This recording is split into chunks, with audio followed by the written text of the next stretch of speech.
Tá gravando. Bom dia, essa manhã primeiro tá gravando. Bom dia, pessoal dos primeiros anos, tudo bem?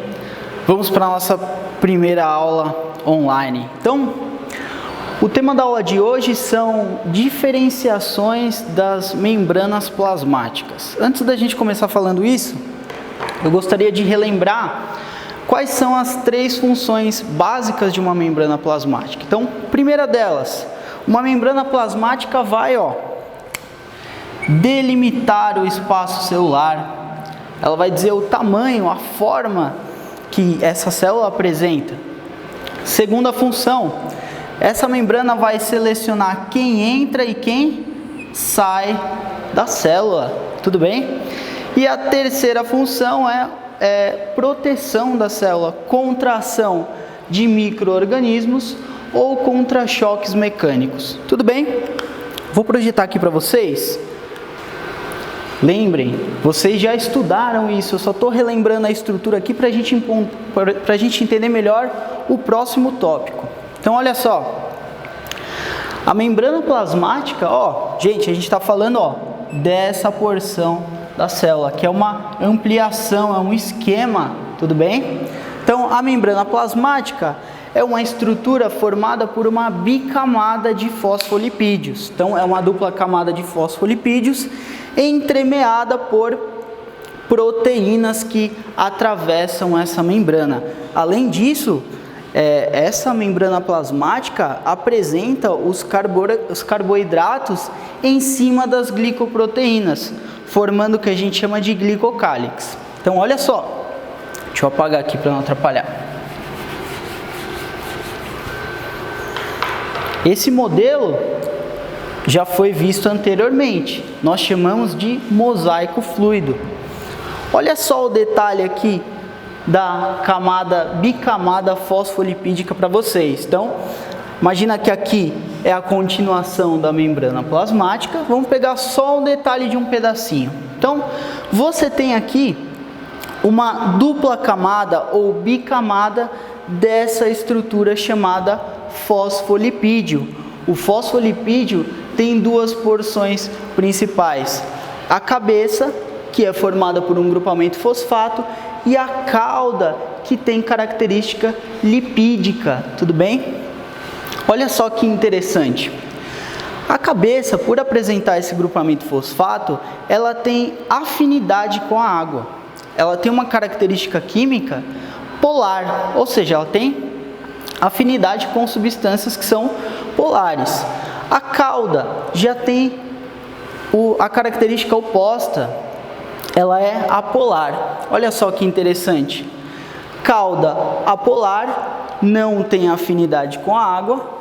Cabeça polar, afinidade com a água, pessoal. E o que isso representa na membrana? Representa o seguinte: por conta dessas características, é que é possível a membrana selecionar quem entra e quem sai. É lógico que quem vai auxiliar nesse processo são as proteínas que estão atravessando essa membrana, mas o princípio da permeabilidade celular presente nessa membrana são essas características de polaridade. Tudo bem?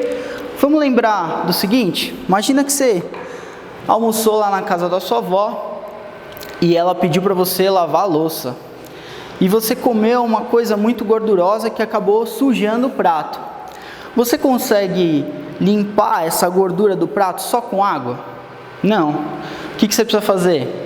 Você vai pegar o detergente e vai tirar essa gordura. Por quê? Porque os lipídios, as gorduras, têm característica apolar, não tem afinidade com a água, então você não consegue diluir, dissolver esses elementos com a água. Você precisa do detergente para fazer esse papel, tudo bem? Então, essa parte apolar, por não ter afinidade com a água, é chamada de hidrofóbica, ela tem fobia à água, tudo bem? E essa cabeça que é polar, tem afinidade com a água, ela é chamada de hidrofílica. Essa estrutura, que é o fosfolipídio, presente em duas camadas, é o que compõe a nossa membrana plasmática. E é por conta dessas características e das proteínas que nós temos atravessando essa membrana que ela tem essa capacidade de escolher quem entra e quem sai da célula. Olha só, vamos relembrar também que essa estrutura, ela não é fixa, ela não é rígida, ela tem uma certa maleabilidade. Então, a bicamada mais as proteínas formam o que a gente chama de mosaico fluido, que é essa estrutura aqui, que compõe a membrana, que tem uma maleabilidade. Vamos pensar na nossa pele, ó. Tem um monte de célula epitelial aqui. Não é um tecido rígido, ele tem uma certa maleabilidade, tudo bem? Existe uma movimentação entre essas moléculas. Tá certo, pessoal? E a título de curiosidade, lembrem-se que os carboidratos aqui e essas glicoproteínas formando glicocálix, eles têm aquela característica de reconhecimento celular. Então, por exemplo, o seu glicocálix não é igual ao do seu colega, não é igual ao da sua mãe, não é igual ao do seu pai. O formato desse glicocálix, dessas proteínas, é próprio seu, é como se fosse uma impressão digital. Ninguém tem o formato igualzinho ao seu. Então é dessa forma que, se uma célula intrusa, uma bactéria ou qualquer outra partícula entra no seu corpo, ele consegue saber o que é seu e o que é um invasor, tudo bem? Então o sistema imunológico vai utilizar essas glicoproteínas, esse glicocálix, para identificar o que faz parte do seu organismo e o que não faz. O que não faz parte ele vai começar a combater.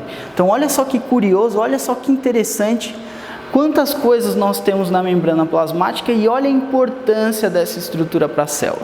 Agora eu vou entrar na parte das especializações. A primeira especialização é a microvilosidade. Olha que interessante. Se você pudesse enxergar uma membrana plasmática a olho nu, você ia notar que ela não é lisinha assim, ela não é retinha. Ela é cheia de projeções, tudo bem? Essas projeções são chamadas de vilosidades. Para que serve essa vilosidade? Essa vilosidade serve para aumentar a superfície de troca de substâncias e aumentar a superfície de absorção. Como assim, professor? Olha só. Vamos pensar que essas microvilosidades que eu desenhei aqui na lousa, imaginem que elas fossem formadas por uma linha. Então, eu fixei uma ponta dessa linha aqui e a outra, olha só, eu vou puxar, eu vou esticar. Então, se a membrana apresenta esse formato aqui, ó, você concorda comigo que eu consigo esticá-la até aqui, mais ou menos? E se a membrana fosse reta, ó, e eu fixasse ela aqui, eu ia conseguir esticar ela mais do que já está? Não. Então, quando você tem essas estruturas aqui, ó, formando essas microvilosidades, você tem um aumento, uma ampliação da superfície de interação entre trocas de substâncias e absorção de nutrientes. Então, por exemplo, no seu intestino delgado, se você pudesse pegar um pedacinho dele e visualizasse no microscópio, você ia notar que ele tem várias, milhões, trilhões dessas estruturas. Para quê? O intestino delgado é o local mais importante que você tem de absorção de nutrientes. Então, é interessante que você tenha essas estruturas aqui, porque você aumenta a sua capacidade de absorção. É inteligente para o corpo fazer isso. Tudo bem? Então, essa é a nossa primeira diferenciação de membrana, que é a microvilosidade. Recapitulando, ela serve para aumentar a superfície de troca de substâncias, que faz parte de uma das funções principais da membrana, e aumentar a superfície de absorção de nutrientes. Tá certo? Aqui você tem um detalhe de uma microscopia de vilosidade. Olha só que interessante. Isso aqui é uma foto tirada de um microscópio focalizando a microvilosidade. Aqui você nota bem, ó, o formato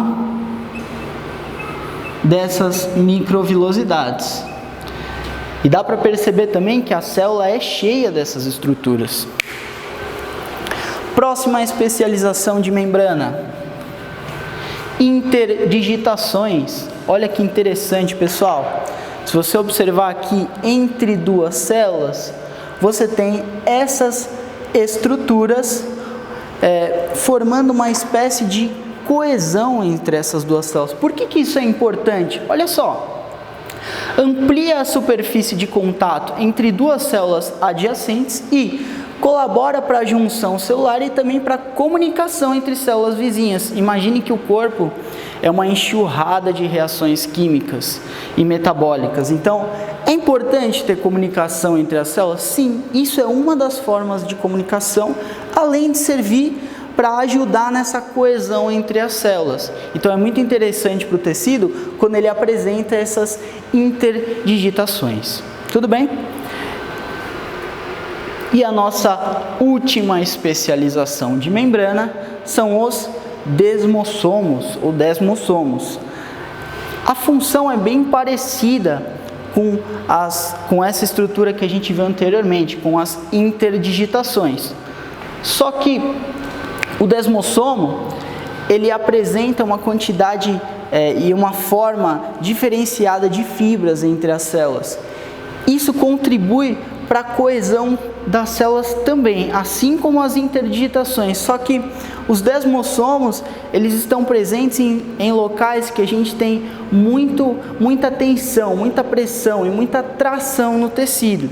Então imagina só, se a gente pensar na pele da sola do seu pé, é um lugar que sofre pressão constantemente e muita tração. Se você tem duas células somente juntas, a possibilidade de ocorrer uma separação, um rompimento desse tecido é muito grande. Quando você cria essas junções, essa coesão entre essas células, olha só como você aumenta a resistência. Então isso é muito importante nesses locais onde você tem pressão e tração. Tudo bem? Então, da aula de hoje são essas duas especializações de membrana. A gente já tinha visto o que era uma membrana, para que ela serve, qual que é a estrutura dela. Hoje a gente viu essas duas especializações. Tudo bem? Então, depois eu vou disponibilizar esse material para vocês e vou mandar uns exercícios. Valeu, pessoal!